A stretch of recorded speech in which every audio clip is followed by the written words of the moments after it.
글로벌 이슈에서 투자 아이디어를 찾아보는 오늘의 마켓 트렌드 시간입니다. 김종효 연구위원과 함께합니다. 어서 오십시오. 안녕하십니까? 네, 오늘 어떤 소식 전해주실 건가요? 네, 외신에서 다뤄졌습니다만 아베노믹스가 주춤거리고 있다는 얘기가 많이 나오고 있죠. 한계 봉착했다라는 분석까지 나오더라고요. 예, 그렇습니다. 그래서 이와 관련된 내용을 점검해보고 또 국내 영향, 국내 기업들이나 국내 경제 영향을 살펴보도록 하겠습니다. 네.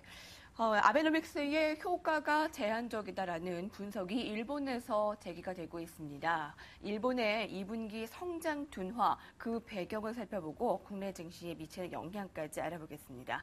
아베노믹스가 개인 수출과 개인 소비와 수출은 증가세를 이끌어냈지만 역시 이 기업의 투자는 묶였다라는 분석이 나오고 있는데요. 현재 일본 경제의 흐름부터 짚어본다면요. 네, 먼저 어저께 발표된 이 GDP 성장률을 좀 보실 필요가 있겠는데요. 시장의 기대와는 조금 다른 모습이었죠. 말씀해 주셨다시피 항목별로 좀 차이를 보이는 양상이었는데 준비된 그림을 보시면 원래 시장이 예상했던 것은 지난 1분기와 마찬가지로 추가적으로 더 오르면서 한 3.6% 정도를 기록하지 않겠나라고 예상을 했습니다만 실제로 나온 기록은 2.6% 연율 기준으로 증가함으로써 시장 예상치를 하회하는 모습이었고요. 분기별로 봤을 때도 예상은 0.9% 정도의 증가였는데 0.6% 증가하면서 시장의 기대치를 크게 하회했습니다. 전체적으로 최근에 일본 경제 흐름을 보시면 아베노믹스의 한계에 봉착했다라고 하는 그런 이유가 얘기가 나오는 가장 결정적인 이유는 아무래도 그동안 주가가 급등했던 것이 최근에 정체에 빠지고 있다는 점, 그러면서 외국인 매수도 지속되고는 있으나 탄력이 둔화되고 있다는 점. 그래서 외국인 순매수를 보시면 지금 일간 기준으로 봤을 때는 상승 탄력이 뚜렷하게 좀 둔화되는 그런 모습이고요. 전체적으로 니케이 지수도 레벨업을 한 이후에 박스권 안에 좀 묶이는 모습을 나타내고 있는 상황이고요. 네. 실제로 환율을 보시면 달러가 정체되어 있는 상황에서도 엔화도 같이 정체되는 모습을 보여주고 있습니다. 그래서 달러가 좀 약세를 보이고 있는 구간에서 같이 지금 엔화도 묶여 있는 상황이기 때문에 엔화가 100엔대에서 추가적으로 더 올라갈 것이다라는 예상이 강했지만 실제로는 지금 96엔대 정도에서 묶여 있는 상황이어서 환율 흐름도 제한적이다. 그래서 더 이상 우리가 기대할 수 있을 만한 아베노믹스 효과는 없지 않느냐 이런 얘기가 좀 나오고 있고요.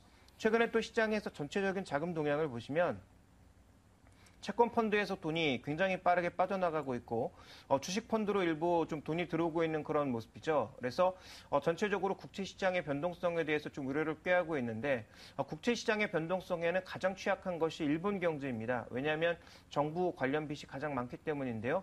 이와 관련된 여러 가지 내용으로 인해서 아베노믹스는 이제 좀 한계에 달하는 것이 아니냐 이렇게 좀 시장이 예상을 하고 있고 그러다 보니까 최근에 일본의 주요 경제 지표 중에 하나인 경기 선행 지수가 빠르게 좀 내려가고 있는 모습이고요. 동행 지수의 탄력도 둔화되고 있는 양상입니다. 그래서 경기 종합 지수의 전반적인 흐름이 둔화되니까 결국은 전체 경제 지수의 서프라이즈 인덱스도 둔화되는 모습을 보이면서 그동안 보여주었던 일본 경제의 전반적인 흐름이 모두 둔화되는 것이 아니냐 이런 얘기들이 많이 나오고 있습니다. 네. 일본의 2, 4분기 GDP 성장률이 예상했던 3.6%에 아주 크게 못 미치는 2.6%를 기록을 했습니다. 지금 이 아베노믹스가 주춤하고 있기 때문에 일본 니케이 지수도 갇혀있는 모습이고 지금 엔화도 큰 요동이 없고 지금 갇혀있는 모습입니다. 이렇게 기대를 모았던 일본의 아베노믹스가 주춤하고 있는 그 이유가 무엇일까요? 네, 일단 지지율, 정치적인 어떤 힘으로 우리가 또 판단해 볼 수 있을 것 같은데요. 실제로 참의원 선거 이후에는 정책 신뢰도가 조금 하락하고 있는 그런 모습입니다. 일단 세금 논의 때문에 그런 것이 아닌가라고 보여지고 있는데요. 실제로 이제 9월에 이제 소비세를 인상함으로써 여러 가지 재정 건전성을 위한 노력들을 할 것으로 보여지고 있고 법인세 같은 것들도 결정이 되면 추가적으로 이제 기업이나 소비 심리를 압박할 가능성이 제기가 되고 있는 상황이죠. 그러다 보니까 아무래도 정책 신뢰도가 좀 떨어지면서 참여한 선거에선 이겼지만 압도적으로 이기지는 못했고 또 하나 이제 중요한 것은 정책에 대한 믿음이 좀 떨어지고 있다라는 점, 내가 낼 세금이 늘어난다라는 점. 국내에서도 지금 세금 문제가 굉장히 이슈화되었듯이 현재 일본 내에서도 세금 이슈가 굉장히 민감해지고 있다라는 점을 살펴보실 필요가 있겠고요.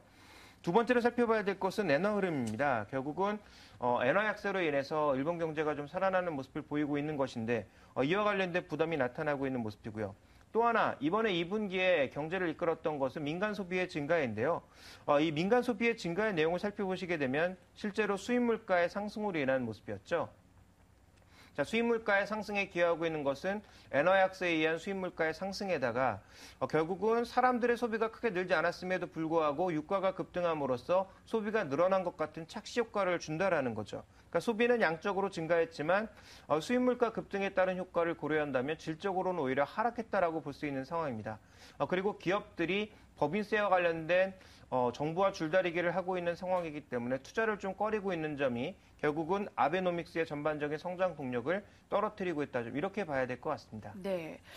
결론적으로 보면 참 이 엔화 약세라는 부분이 한국의 수출 기업에는 분명히 반대의 영향을 미쳐서 안 좋겠지만 또 반대로 생각해 보면 잘 나가는 일본 기업에 우리나라가 타격을 받지만 아베노믹스가 이 브레이크가 걸리면 전 세계의 경제에 영향을 미치는 것이 아니냐.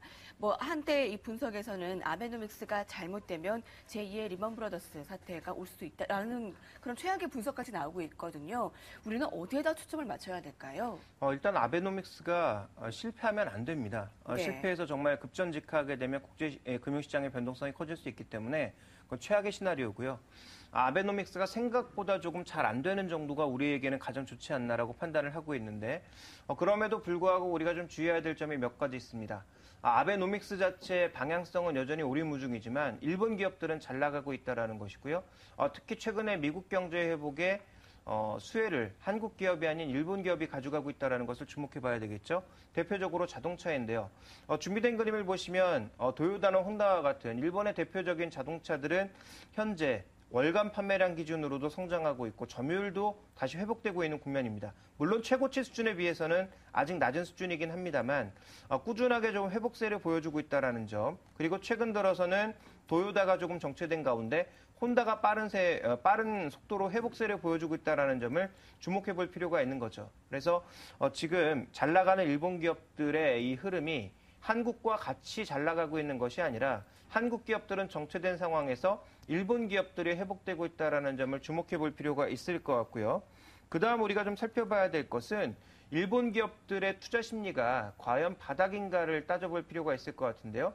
한국에서는 뭐 여러 가지 지표를 보고 있습니다만 실제적으로 일본 기업 심리 지표, 서베이 지표라고 볼 수 있는 단칸 지수 같은 경우에는 최근에 플러스권으로 반전하고 있는 모습이죠. 그러니까 일본 기업들은 투자할 준비가 되어 있는데 정부와의 지금 법인세 논의 단계에서 쉬고 있는 상황이라는 거죠. 그래서 투자가 아직 회복되진 않았지만 기업들의 심리는 좋아질 것이다라는 단칸 지수가 회복되고 있다는 관점에서 바라본다면 일본 기업들은 투자할 준비가 되어 있다. 그리고 실제적으로 정부를 중심으로 해외 투자는 굉장히 활성화되어 있다라고 좀 봐야 될 것 같습니다. 자, 그렇다면 영향을 봤을 때 먼저 국내 경제가 글로벌 경제가 회복되는 과정에서 좋아질 것이다라는 하반기 기대가 높은데요. 잘 보시면 미국은 자국 경제, 자국 기업 위주로 회복세를 꾀하고 있는 모습이고요. 유럽 같은 경우에는 국가별로 너무 차이가 많이 나는 모습이어서 한국의 수혜가 생각보다 제한적이다라고 봐야 될 것 같고 네. 이 중국 같은 경우에도 지금 보시면 예상보다 나쁘지 않은 정도지 경제 탄력이 둔화되고 있는 것은 사실이다라고 네. 봐야 될 것 같습니다. 그러니까 글로벌 경제 회복에 있어서 한국 경제가 미치는 영향은 제한적인 가운데 실제적으로 일본 기업들의 수익성이 외신에서 보았다시피 굉장히 빠르게 개선되고 있는 모습이어서 이 생산성 회복으로 인한 이익률 확대로 인해서 저평가 메리트는 충분히 해소되었지만 여전히 외국인들 입장에서 봤을 때는 오히려 기업 이익이 정체되어 있는 한국 기업보다는 일본 기업이 좀 더 매력적이다라는 점, 그리고 정부와의 법인세 협상만 잘 마무리되었을 경우에 하반기에 투자도 늘어날 가능성이 있다라는 점을 주목을 해볼 필요가 있을 것 같고요. 그렇다면 이제 투자 전략상으로 봤을 때는 일본과 치열하게 경쟁하고 있는 자동차라든지 철강이라든지 뭐 이 기계 쪽의 전반적인 흐름은 여전히 조금 정체에 빠질 가능성이 있다라는 점을 염두에 두실 필요가 있을 것 같습니다. 무엇보다 한국 기업들이 TPPA 협상이라든지 아니면 동남아나 아프리카와 같은 새로운 프론티어 마켓을 정복하는데 일본보다 한 단계 늦어지고 있다는 점을 고려해 본다면 아베노믹스의 향방보다는 단기적으로는 일본 기업들의 수익성 회복과 설비 투자 증가 쪽에 좀 더 관심을 두시는 것이 좋을 것 같습니다. 네, 초점을 좀 더 맞춰야 되는 부분까지 살펴봤습니다. 아베노믹스는 결론적으로는 실패하면 안 된다라는 것이 중론입니다. 근데 너무 잘 나가면 오히려 우리가 반사 영향을 받을 텐데 그 중점을 좀 중심을 찾는 것이 참 쉽지는 않은 것 같습니다. 김동효 연구위원과 함께했습니다. 고맙습니다.